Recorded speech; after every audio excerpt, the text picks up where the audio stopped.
To start a group activity with your students, you would want to follow these steps. First of all, you need to understand that this is a practice page, so I'm the only student in there. So if you had already started a meeting, you're going to have all of your students in your Google Meet. And from here, you want to start a group activity and set them off to do some particular task, work together cooperatively on whatever it is that you want them to do at that time. So what you want to do then is you want to go up and you want to open a new tab.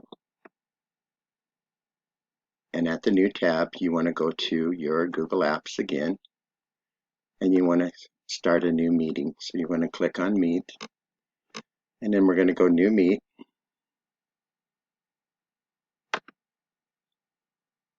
And we're going to choose this time, Start an Instant Meeting.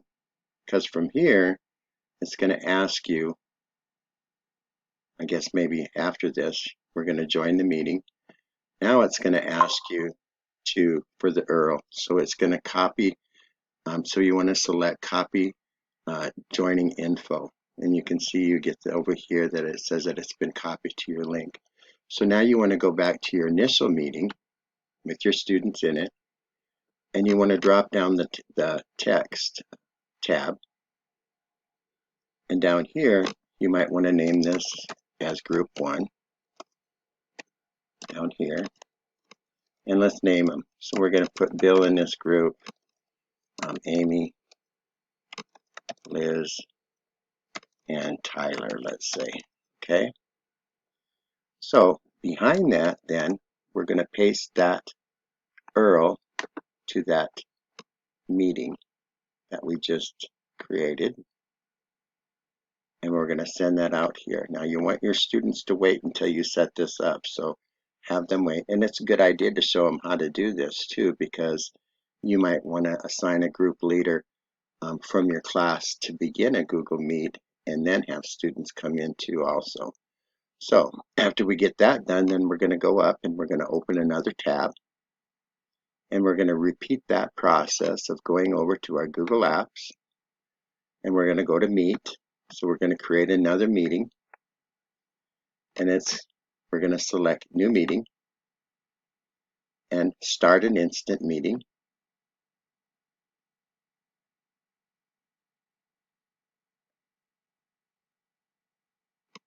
And join now.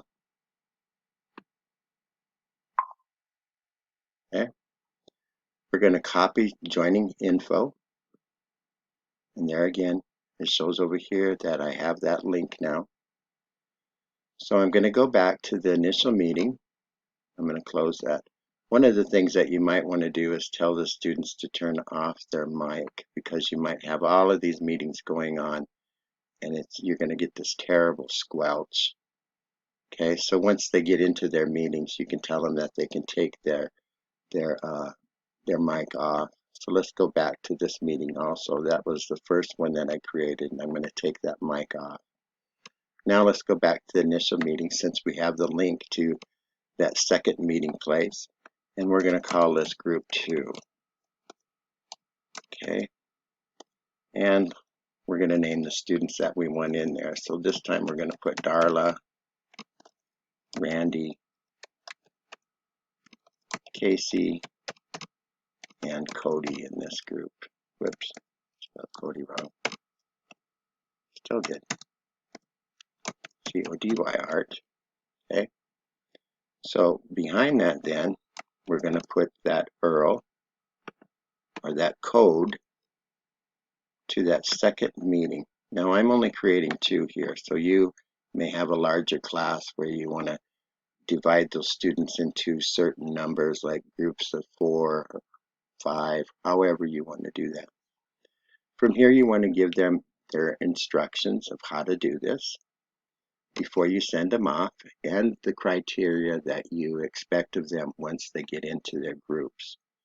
Okay, so you also want to inform them that they need to leave this initial meeting here by using the hang up. And so if they select this,